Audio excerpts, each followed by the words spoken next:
ಮಾಬೂಬ್ ಸಾಬ್ ಅಪ್ಪ ಅಂತ ಹೇಳ್ಬಿಟ್ಟು ಅಪ್ಪ ಅಮ್ಮ.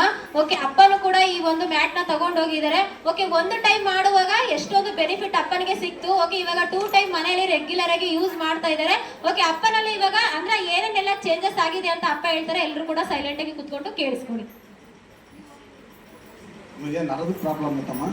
ಅಪ್ಪ ನಿಮ್ಮ ಹೆಸರು, ಎಲ್ಲಿಂದ ಬರ್ತಾ ಇದ್ದೀರಾ? ಇಲ್ಲಿ ರಾಜಕನ್ಯಾ ಬಾಳವಾಡಿಯಿಂದ ಬರ್ತಿದ್ವಿ. ನಮ್ಮ ಹೆಸರು ಮಾಮ ಸಾವು ಅಂತೇಳಿ. ನಮ್ಮದು ನರದ ಪ್ರಾಬ್ಲಮಿಂದ ಭಾಳ ಆಸ್ಪತ್ರೆಯಿಂದ ತೋರಿಸಿದ್ರು, ಎಲ್ಲೂ ಇದಾಗಲಿಲ್ಲ. MFIಗೆ ಹೋದ್ರು ಅಲ್ಲಿ ಸರಿಯಾಗಿಲ್ಲ, ಗುಳಿಗೆ ತೋರಿಸಿದ್ರು, ಎಲ್ಲ ಕರೆಕ್ಟಾಗಿ ಇದು ಮಾಡ್ತಾರೆ ಅಂತೇಳಿ ಸ್ಕ್ಯಾನಿಂಗ್ ಮಾಡಿಸಿದ್ರು. ಆಮೇಲೆ ಮತ್ತೆ ಇಲ್ಲಿ ಬಂದು ಸ್ಕ್ಯಾನಿಂಗ್ ಮಾಡಿಸಿದ್ವಿ. ಇಲ್ಲಿ ಬಂದಾಗ ನರದ ಪ್ರಾಬ್ಲಮ್ ಇದು ಆವಾಗ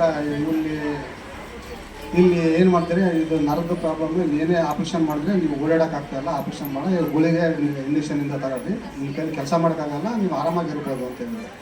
ಆಮೇಲೆ ಸ್ವಲ್ಪ ದಿವಸ ನೋಡಿ ಈ ಕಡೆ ಇಲ್ಲಿ ಬಂದು ಯಾರೋ ನಮ್ಮ ಫ್ರೆಂಡ್ ಹೇಳಿ ಕರ್ಕೊಂಬಂದು 15 ದಿವಸ ತನಕ ಥೆರಪಿ ತಗೊಂಡು ಆವಾಗ ಗುಳಿಗೆ ಎಲ್ಲ ಕಡಿಮೆ ಮಾಡಿ ಇಲ್ಲಿ ತಗೊಂಡ್ವಿ. ಅವಾಗ ಗುಳಿಗೆ ತಗೊಂಡು ಕೈ ಕಾಲು ನೋವು ಬರೋದು. ಇದ್ರ ಮೇಲೆ ಥೆರಪಿ ಮಾಡಿದ್ಮೇಲೆ ಕೈ ಕಾಲು ಹಿಡಿಯೋದು, ಕೈ ಕಾಲೆಲ್ಲ ನೋವು ಇದು ಭಾಳ ಹಿಡಿಯೋದು.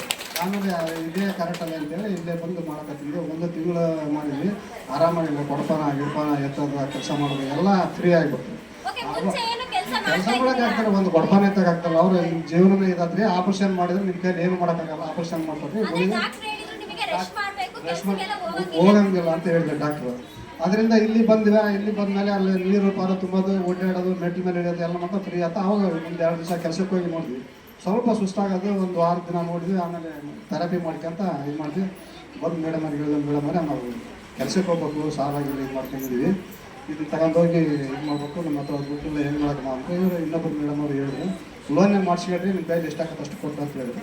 ಲೋನ್ ಮಾಡಿಸಿ ಕೇಳಿದ್ವಿ, ಆಯ್ತು ಕಟ್ರಿ ಅಂತೇಳಿ ತಿಂಗಳ ಕಟ್ಟಂಗೆ ಲೋನ್ ಮಾಡಿಸಿ ಕೊಟ್ಟು ಅವಾಗ ತಗೊಂಡೋಗಿ ಅದೇ ಅವಾಗ ಸ್ವಲ್ಪ ಅದೊಂದು 2 ಕೊಟ್ಟಿದ್ದು ನಮ್ಗೆ. ಅವಾಗ ಕೊಟ್ಟಿದ್ದು ಆಮೇಲೆ ತಗೊಂಡೋಗಿ ಮನೆಗೆ ಇಟ್ಕೊಂಡು 1 ವರ್ಷ ಹತ್ರ ಎಲ್ಲ ಕಂತು ಎಲ್ಲ ಮುಗುತ್ತೆ, ಎಲ್ಲ ಫ್ರೀ ಆಗಿದೆ. ಕೆಲಸ ಮಾಡ್ತೀವಿ, ಎಲ್ಲ ಊಟ ಗಿಟ್ಟ ಎಲ್ಲ ಸಲೀಸಾಗ್ತೈತಿ, ಎಲ್ಲ ಫ್ರೀ ಆಗಿದೆ. ಏನು 3-4 ಆಪ್ಷನ್ ಮಾಡಿದ್ರೆ ಹತ್ತಿ ಹಿಡಿತಾವೆ. ಆರಾಮಾಯ್ತು, ಈಗ ಏನೋ ಡೌಟ್ ಏನಿಲ್ಲ.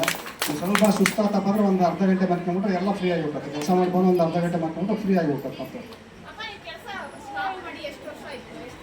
ಮತ್ತೆ ನಾವು 6 ತಿಂಗಳಾಗಿತ್ತಮ್ಮ ಸ್ಟಾರ್ಟ್ ಮಾಡಿ ಕೆಲಸ ಮಾಡೋಕ್ಕಾಗಲಿಲ್ಲ. ಆಪರೇಷನ್ ಮಾಡಿದ್ರೆ ಮತ್ತೆ ನಿಮ್ಮ ಜೀವನನೇ ಹಾಳಾಗತ್ತಾವ. ಫೋನ್ ಹಿಡಿಬೇಕಾದ್ರೆ ಬೇಡ, ಗುಳಿಗೆ ಮೆಡಿಸಿನ್ ಎಲ್ಲ ತಗೊಂಡ್ರಿ, ಆರಾಮಾಗಿರಿ, ಊಟ ಮಾಡ್ಕೊತ. ದುಡಿಯೋರೆಲ್ಲ ಒಬ್ಬರೇ ಎಲ್ಲಿಂದ ಊಟ ಮಾಡ್ಕೊತ ಮನೆಗಿದ್ರು ಅಂತ ಹೇಳಿ ಹಣನ ಇರಲಿಲ್ಲ.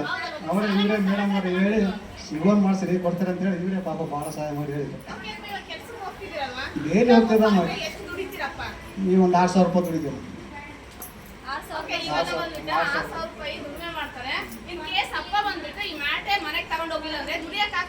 ಒಂದು ದಿವಸ ಆಗ್ತಲ್ಲ, ಮೆಟ್ಲಿಂದ ಕೆಳಗೆ ಭಾಳ ಕಷ್ಟ ಇತ್ತು ನಮ್ಮ.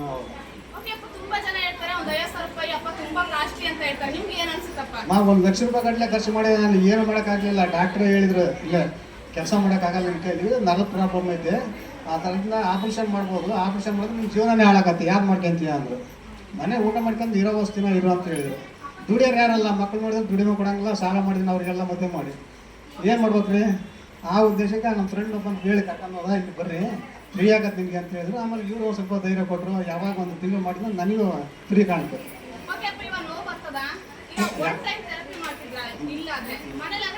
2 ಟೈಮ್ ಸಾಯಂಕಾಲ ಬೆಳಿಗ್ಗೆ 2 ಟೈಮ್ ಮಾಡ್ತದೆ.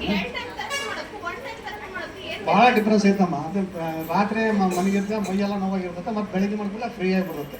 ಸ್ನಾನ ಮಾಡ್ಕೊಂಡು ಕೆಲಸಕ್ಕೆ ಹೋಗ್ಬೇಕು, ಕೆಲಸ ಅನುಕೂಲ ಆಗತ್ತೆ. ಮತ್ತು ಕೆಲಸ ಮಾಡ್ಕೊಂಡು ಒಂದು ಹೆಜ್ಜೆ ಮಾಡ್ಕೊಂಡ್ರೆ ಮತ್ತೆ ಫ್ರೀ ಆಗಿರುತ್ತೆ, ಏನೋ ತೊಂದರೆ ಆಗಲ್ಲ. ಮತ್ತೊಟ್ಟು ಎಲ್ಲರೂ ಥೆರಪಿ ಮಾಡ್ತಾರೆ. ಎಲ್ಲರಂದ್ರೆ ನಾವೇ ಇಬ್ಬರು, ಯಾಕೆ ಮಕ್ಕಳೆಲ್ಲ ಬೇರೆ ಇದ್ರೆ ಗಂಡ ನಾವೇ ಇಬ್ಬರು, ಯಾರು ಇಲ್ಲಮ್ಮ. ಅದೇ ಉದ್ದೇಶ ನೋಡ್ಕೊಳ್ಳಿಲ್ಲ. ಅದಕ್ಕೆ ಅವರು ಮದುವೆ ಮಾಡಿದ್ವಿ, ಸಾಲ ಮಾಡಿದ್ವಿ, ಹೋದ್ರು. ನೀವು ಮಾಡಿದ್ಯಪ್ಪ ನಾನು ಮಾಡೋಕೋಣ ಅಂದ್ರೆ ಹೋದ್ರು. ಎಲ್ಲ ಸಾಲ ಎಲ್ಲ ಸ್ವಲ್ಪ ದಿವಸ ವಾರ ಅದಕ್ಕೆ ಫ್ರೀ ಆಗಿ ದುಡಿಯೋದು. ಅದನ್ನು 6 ದಿವಸನೂ ಕೆಲಸ ಮಾಡ್ತಾರೆ, ಫ್ರೀ ಆಗಿರುತ್ತೆ. ಯಾವ್ದಾರ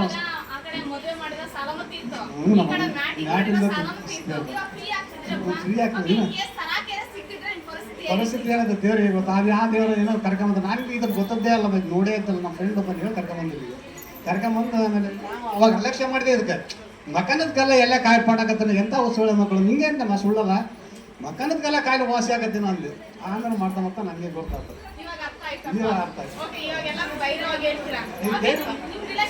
ನೋಡ್ತಾರಲ್ಲ ಏನ್ ಹೇಳ್ತಾರೆ? ಭಾರಿ ಫ್ರೀ ಅಂದ್ರೆ ಅವ್ರು ತಗೋಬೇಕು ಬರ್ಬೇಕು ಅಂತ ಭಾಳ ಜನ ಇಲ್ಲಿ ನಾನೇ ಕಳಿಸಿದ್ದೀನಿ. ಭಾಳ ಜನ ಬಂದಾರ, ಆದ್ರೆ ಹೆಸರು ಹೇಳಿದಾರಲ್ಲ ಗೊತ್ತಿಲ್ಲ, ನಾನೇ ಭಾಳ ಜನ ಕಳಿಸಿದ್ದೀನಿ. ಫ್ರೀ ಇದ್ದ ನಾನು ಕರ್ಕೊಂಬರ್ತಿದ್ದೀನಿ ಇಲ್ಲಿ. ಓಕೆ ಅಪ್ಪ, ಇವಾಗ ಯಾವ್ದು ಬೆಸ್ಟ್ ಅಂತ ಹೇಳಿ? ಇದೇ ಬೆಸ್ಟ್ ನಮ್ಮ ಆಸ್ಪತ್ರೆ, ಇದೇ ಬೆಸ್ಟ್. ಯಾವ ಒಂದು ಇದು ಇಲ್ಲ, ಫ್ರೀ ಆಗಿರುತ್ತೆ. ಸ್ವಲ್ಪ ಸುಸ್ತಾಗ್ಬಿಟ್ಟು ಇದನ್ನ ಮಲ್ಕೊಂಡ್ಬಿಟ್ರೆ ಆರಾಮ ಸರಿಯಾಗಿ ಬಂದ್ರೆ ಬೆಡ್ ರಿಡಮ್ ಪೇಷಂಟ್ ಏನ್ ಕೆಲಸ ಎಲ್ಲ ಫ್ರೀ, ಎಲ್ಲ ಫ್ರೀ ಆಗುತ್ತೆ. ನರಗಳು ಅಷ್ಟು ನರನ ಆಪರೇಷನ್ ಮಾಡ್ಬೇಕಂತ ಡಾಕ್ಟ್ರ್ ಹೇಳಿದ್ದು ಯಾವ್ದಾಗಲಿಲ್ಲ, ಫ್ರೀ ಆಗೋದು ನಮಗೆ. ಮೊದಲು ಮುಂಚೆ ಯಾವ ಟೈಪ್ ಇತ್ತು ಅದೇ ಟೈಪ್ ಅದ. ಅವಾಗ ಜಾಸ್ತಿ ಊಟ ಮಾಡೋಕ್ಕಾಗುತ್ತಿಲ್ಲ, ಕೆಲಸ ಮಾಡಿದ್ರೆ ಊಟನೂ ಮಾಡ್ಬೋದು, ಕೆಲಸನೂ ಮಾಡ್ಬೋದು, ಎಲ್ಲ ಫ್ರೀ ಆಗುತ್ತೆ. ಎಷ್ಟು ಖುಷಿ ಆಯ್ತು ನಿಜ.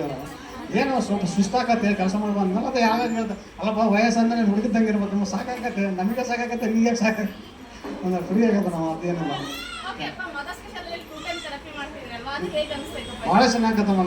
ಒಂದು ಹೆಚ್ಚು ಮಕ್ಕಂದಲ್ಲೇ ನಿಮಗೆ ನಿಧಾನ ಆಗಲ್ಲ. ಪ್ರತಿ ದಿವಸ ಬಂದು ಕೂಡಲೇ ಕೆಲಸದ ಮೇಲೆ ಬಂದು ಮಕ್ಕಂದೆ ಆಮೇಲೆ ಮುಂದೆ ಕೆಲಸ. ಖುಷಿ ಆಗಿದ್ದೀರಾ? ಭಾಳ ಖುಷಿ ಓಕೆ, ಆಗುತ್ತೆ. ಸರಾಕೆ ಒಂದು ಹೊಸ ಲೈಫ್ ಕೊಟ್ಟಿದೆ. ವರ್ಷ ನಮ್ಮ ಜೀವನ ಪೂರ ಹಿಂಗೆ ಇರ್ಬೋದನ್ನೋ ಒಂದು ಇದೇ ಐತಮ್ಮ ನಮಗೆ. ನಮಗೆ ಅದ್ರದ್ದು ಏನಾಯ್ತು ಇಲ್ಲ, ಭಾಳ ನಮಗೆ ಇದಾಯ್ತು. ಅಪ್ಪ ಈ ಥೆರಪಿನ ಒಂದು ಟೈಮ್ ಮಾಡೋದು ಚೆನ್ನಾಗ 2 ಟೈಮ್ಸ್ 2 ಟೈಮ್ ಮಾಡಿದ್ರೆ ಭಾಳ ಚೆನ್ನಾಗಲ್ಲ. 2 ಟೈಮ್ ಮಾಡಿದ್ರೆ ಭಾರಿ ಫ್ರೀ ಆಗುತ್ತೆ. ಓಕೆ, ಈ ಥೆರಪಿ ತಗೊಳ್ಳುವಾಗ ನಿಮಗೆ ಏನಾದರೂ ನೋವಾಗಿತ್ತು ಅಂದ್ರೆ ಶೀತ ಆಗಿದ್ದು, ಜ್ವರ ಬಂದಿದ್ದು ಆ ಥರ? ಫಸ್ಟ್ಗೆ ಆಗಿತ್ತು. ಈಗ ಏನು ಆಗ್ತಿದ್ರೆ ಶೀತ ಆದ್ರೆ ಮಳೆಯಾಗ ನಿಂತು ಕೆಲಸ ಮಾಡ್ತಾರೆ. ಏನೋ ಯಾವ ಶೀತ ಇಲ್ಲ, ಮುಂಚೆ ಬಾಡಿ ನೆಗಡೆ ಗಿಗಡೆ ಎಲ್ಲ ಆಗೋದು, ಏನೋ ನೆಗಡೆ ಬಂಗಡೆ ಯಾವ ಶೀತನೇ ಇಲ್ಲ. ಇಲ್ಲಿವರೆಗೂ ಜ್ವರ ಗಿರ ಏನು ಮಳೆಗೆ ತೊಂದರೆ ಕೆಲಸ ಮಾಡ್ತಾರೆ. ಓಕೆ, ಈ ಥೆರಪಿ ತಗೊಳ್ಳುವಾಗ ಆ ಥರ ಎಲ್ಲ ಆಗೋದು ಒಳ್ಳೇದೇ ಕೆಟ್ಟದಪ್ಪ? ಏನಮ್ಮ ಈ ಥೆರಪಿ ತಗೊಳ್ಳುವಾಗ ಈಗ ಶೀತ ಆಗೋದು, ಜ್ವರ ಅದು ಮುಂಚೆ ಫಸ್ಟ್ಗೆ ತಗೊಂಡಾಗ ಹಂಗೆ ಶೀತ ಜ್ವರ ಅದೆಲ್ಲ ಆದಾಗ ಅವಾಗ ಅದಷ್ಟು ಅವೇಡ್ ಆಗತ್ತೆ, ಅವಾಗ ಕಡಿಮೆ ಆಗತ್ತೆ. ಓಕೆ, ಇವಾಗ ತುಂಬಾ ಜನ ಏನ್ ಮಾಡ್ಬಿಡ್ತಾರಪ್ಪ ಅನ್ನುವಾಗ ಶೀತ ನೋವು ಆದ್ರೆ, ಜ್ವರ ಬರ್ತಮ್ಮ, ಅವಾಗ ಕೈ ಕಾಲು ನೋವು ಬರುತ್ತೆ, ಎಲ್ಲ ಸೊಂಟ ಇಲ್ಲಿ ನೋವು ಬರ್ತದೆ, ಎಲ್ಲ ಭಾಳ ನೋವು ಬರ್ತದೆ. ಅವಾಗ ನಮ್ಮ ಇಬ್ಬರು ಒಂದು ಇಬ್ಬರು ಕರ್ಕೊಂಬಂದು ಎಂತ ಕರ್ಕೊಂಡು ಮರ ಎದಳಕ್ಕಾಗ್ತಿಲ್ಲ, ಮಕ್ಕಂದು ಸುಸ್ತಾಗೈತೆ ಅಂತ ಹೇಳಿದ್ರೆ ಕೇಳಲ್ಲ. ಆಮೇಲೆ ಬಂದ್ಮೇಲೆ ಈಗ ಫ್ರೀ ಆತ ಅಂತ. ಓಕೆ, ಆ ಥರ ಎಲ್ಲ ಆಗೋದು ಒಳ್ಳೇದು. ಒಳ್ಳೇದಮ್ಮ, ಇವಾಗ ಒಳ್ಳೇದಾಗಲ್ಲ. ಆ ಥರ ಎಲ್ಲ ಆಗುವಾಗ ತುಂಬಾ ಜನ ಸರಾಕೆರಿ ಬರೋದ್ ಬಿಟ್ಬಿಡ್ತಾರೆ. ಅಂತ ಏನ್ ಹೇಳಕ್ ಇಷ್ಟ- ಬಿಡ್ತಾವ್ರ ಈಗ ನಾನು ಭಾಳ ನೀವ್ ಏನ್ ಹೇಳ್ತೀರಾ ಅದ್ರ ಬಗ್ಗೆ? ಬಿಡಬಾರ್ದಮ್ಮ. ಬಿಟ್ಟರೆ ಅವ್ರದ್ದೇ ಇದು, ಅದು ಅವ್ರದ್ದೇ ಪೆನ್ಷನ್ ದಂಡ, ಅವರೇ ಉಪಯೋಗ ಕಳ್ಕೊಂಡು ಹೋಗ್ತಾರೆ ಅವರು ಅಷ್ಟೇ. ಓಕೆ, ಆಗುವಾಗ ರೆಗ್ಯುಲರ್ ಆಗಿ ರೆಗ್ಯುಲರ್ ಬರ್ಬೇಕು, ಎಷ್ಟೇ ನೋವಾಗಲಿ ಬರ್ಬೇಕು. ನೋವು ಆದ್ಮೇಲೆ ಅದೆಲ್ಲ ಅರ್ಥ ಆಗತ್ತೆ ನಮಗೆ, ಅಲ್ಲೇ ಮಟ್ಟ ಅರ್ಥ ಆಗಲ್ಲ. ಓಕೆ, ನೀವು ಒಂದಿನ ಡೌಟ್ ಪಟ್ಟಿದ್ರಿ. ಡೌಟ್ ನಾನೇ ಸುಳ್ಳ ಮಕ್ಕಳು ಅದ್ಮೇಲೆ ಮಗನ್ಕೆಲ್ಲ ಕಾಯಿಲೆ ಪಡಕತ್ತ ದೇವ್ರ ನಮ್ಮ ಹಿಂಗೆ ನಾನು ಸುಳ್ಳಲ್ಲ. ಅದ್ಮೇಲೆ ಮಗನ್ಕೆಲ್ಲ ಕಾಯಿಲೆ ಪಡಕತ್ತೆ ಎಂತ ಸುಳ್ಳ ಮಕ್ಕಳಪ್ಪ ಅಂತಿದ್ದು ನಾನು. ಆದ್ರೆ ಇವಾಗ ನಿಮ್ಗೆ ಅನಲೈಸ್ ಆಯ್ತು. ಅವಾಗ ಇದಾಗ್ತವ. ಯಾಕಂತ ಹೇಳಿದ್ರೆ ಇದು ದೇವರ ಸೃಷ್ಟಿಕಲ್ವಾ, ಹಾಗಾಗಿ ನಾವು ಮಲಗಿದ್ರೆ ಈಗ ಅದರಿಂದ ನಾವು ಮೇಡಮ್ ನಮ್ಮ ಇದಕ್ಕೆ ಒಂದು ಕಲ್ಲು ಫ್ರೀನ ಕೊಡ್ತಾರೆ. ಯಾವತ್ತಿಗೂ ಜೋಬ್ ಇಟ್ಕೊಂಡ್ರೆ ನಮ್ಗೆ ಓಕೆ, ಏನೇ ಈ ಒಂದು ಪಚ್ಚೆ ಕಲ್ಲಿಂದ ನಿಮ್ಮ ಲೈಫಲ್ಲಿ ಏನೇನೆಲ್ಲ ಮಿರಾಕಲ್ ಆಗಿದೆ? ನಾವು ಏನೇ ಮಾಡಿ ಜೋಬ್ ಇಟ್ಕೊಂಡು ಏನು ಯಾವುದೇ ಒಂದು ಮಾಡಕ್ ಹೋದ್ರೆ ಒಳ್ಳೇದಾಗುತ್ತೆ ಕೇಳ್ತಾರೆ. ತೋರಿಸ್ಬೋದಾ? 1 ವರ್ಷ ಆದ್ರೆ ಇಟ್ಕೊಂಡು ನಾನು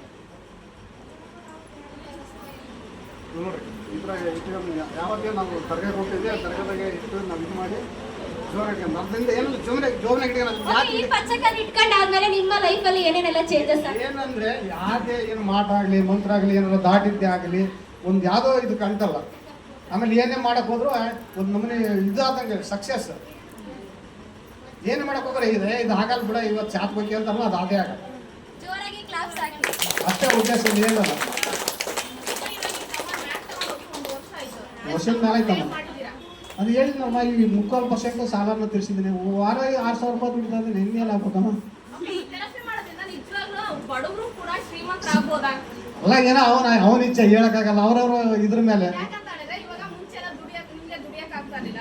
ಈಗ ದುಡಿಮೆ ಮಾಡಿಲ್ಲ ಅಂತ ಹೇಳಿದ್ರೆ ನಾವಿನ್ನ ಪೂರ ಕೆಲಸ ಚೆನ್ನಾಗಿರುತ್ತೆ. ಮಾಡ್ತಾ ಇದ್ವಿ. ಇವಾಗ ನೀವು ಈಗೇನು ಆ ಮಟ್ಟಕ್ಕಿಲ್ಲಮ್ಮ. ಏನೋ ನಾವು ಸಾಲ ಎಲ್ಲ ಬಗೆಹರಿಸ್ಕೊಂಡು ನಾವು ಏನೋ ಚೆನ್ನಾಗಿರ್ತೀವಿ ಅನ್ನೋದು ನನ್ನ ನಂಬಿಕೆ ಐತಿ. ಸಾಲ ಐತೆ, ಸಾಲ ಕೊಡ್ತದೆ, ಇದರಿಂದ ದುಡ್ಡು ಸಾಲ ತೀರಿಸೋದ್ರೆ ಇನ್ನೂ ನಂಬಿಕೆ ಐತೆ ನಮಗೆ. ದುಡ್ಡು ನಾವು ಚೆನ್ನಾಗಿರ್ತೀವಿ ಅನ್ನೋ ನಂಬಿಕೆ ಐತೆ. ಯಾರ್ದು ಒಂದು ಇದು ನಮಗೆ ಇದು ಬೇಡ ಅನ್ನೋ, ಆಶ್ರಯ ಬೇಡ ಅನ್ನೋ ಒಂದು ನಂಬಿಕೆ ಐತೆ. ಅಷ್ಟೇ, ನಂಬಿಕೆನೇ ಸಾಕು ನಮಗೆ. ಓಕೆ, ಕೊನೆಯದಾಗಿ ಸರಾಕೆರ್ ಬಗ್ಗೆ ಏನ್ ಹೇಳಕ್ ಇಷ್ಟಪಡ್ತೀರಾ? ಅವ್ರು ಮಾಡಿರೋದೇ ಒಂದು ದೊಡ್ಡ ಪುಣ್ಯ ನಮ್ಮ ದಾವಣಗೆರೆಗೆ. ಕೆಲವ್ರಿಗೆ ಗೊತ್ತೈತೆ, ಕೆಲವ್ರಿಗೆ ಗೊತ್ತಿಲ್ಲಮ್ಮ. ಇದು ಏನೋ ಹಾಂ ಅದೇ ಹೇಳಿದ್ನಲ್ಲ, ಒಂದು ಹೆಚ್ಚು ಮಕ್ಕಂದು ಕೊಟ್ಟೆ. ಅವನಿಗೆ ಸುಳ್ಳ ಮಗ ಮಕ್ಕಂತಾನೆ ಎಲ್ಲಿ ಪಾಡಕತ್ತದ ಹಿಂಗೆ ಅಂತಾರೆ. ನಾನೇ ಅಂದದನೆ ಖುದ್ದ, ಮತ್ತೆ ಬೇರೆಯವ್ರ ಸುದ್ದಿ ಬಿಡ್ರಿ. ಹಿಂಗಾಯ್ತವ ಅವರು ಅದು ರುಚಿ ಕಡ್ಮೇಲೆ ಯಾರು ಬಿಡಲ್ಲ. ಅಲ್ಲ ಒಂದ್ಸಲ ಬಂದ್ರೆ ಏನಾಗಲ್ರಿ, ನೀವು ಅದನ್ನ ತಿಳ್ಕೊಬೇಡ್ರಿ. ಒಂದ್ಸಲ ಬಂದ್ರೆ ಏನಾಗಲ್ಲ, 1 ತಿಂಗಳ ಗಟ್ಟಲೆ ಮಾಡಿದ್ರೆ ಅವಾಗ ನಿಮಗೆ ಅದ್ರ ಅನುಭವ ಸಿಗ್ತದೆ. ಇವತ್ತು ಒಂದ್ ದಿವ್ಸ ಬಂದು ಮಕ್ಕಂದ ಎತ್ತೋದ್ರೆ ಏನಾಗುತ್ತೆ? ಏನಾಗಿಲ್ಲ, ಸುಮ್ಮನೆ ಹೋಗಿ ಮಕ್ಕಳ ನಮಗೆ. ಅಪ್ಪ ಅಮ್ಮ ನಿಮ್ಗೆ ಏನಾದ್ರು ಡೌಟ್ ಇದ್ರೆ ಅಪ್ಪನ ನೇರವಾಗಿ ಓಕೆ, ನಿಮಗೆಲ್ಲ ಇವಾಗ ಕೂತಿದ್ರಲ್ವಾ, ಎಲ್ಲರಿಗೂ ಒಂದೊಂದು ಡೌಟ್ ಇರುತ್ತಲ್ವಾ, ಆ ಡೌಟ್ ಹೇಳುವಾಗ ಅಪ್ಪ ಕೂಡ ಕ್ಲಿಯರ್ ಮಾಡ್ತಾರೆ. ಯಾಕಂದ್ರೆ ಅನ್ನುವಾಗ ಈಗ ಅಪ್ಪನೂ ಕೂಡ 2 ಟೈಮ್ಸ್ ಥೆರಪಿನ ಮಾಡಿ ಒಂದು ಬೆಸ್ಟ್ ಆಗಿರೋ ರಿಸಲ್ಟ್ ತಗೊಂಡಿದ್ರಲ್ವಾ.